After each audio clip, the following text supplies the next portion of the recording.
si Aladin Gulifardo, kasalukuyang Vice Chairperson ng Ethics Committee at ngayon ay handang maglingkod bilang bahagi ng Election Committee. Sa aking isang taong panunungkulan, nakita ko kung gaano kahalaga ang maayos na proseso, malinaw na komunikasyon at tiwala sa sistema. Kaya kung ako ay mapapabilang sa Election Committee, ito ang mga bagay na aking pagtutuunan ng pansin. Una, mas malinaw at mas accessible na election process. Sisiguraduhin nating mas madali para sa lahat ng miyembro na maunawaan at makilahok sa ating halalan.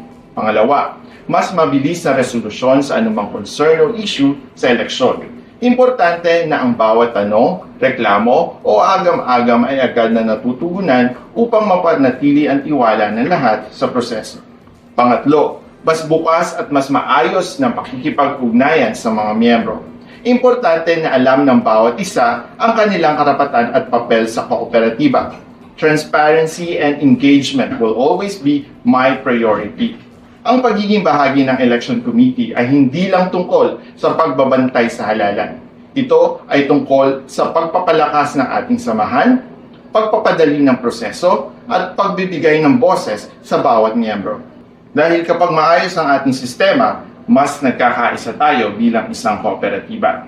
At kapag nagkakaisa tayo, walang hadlang sa ating pagunlad, walang imposible sa ating tagumpay. Muli, ako po si Aladin Gulifardo, handang maglingkod bilang bahagi ng Election Committee.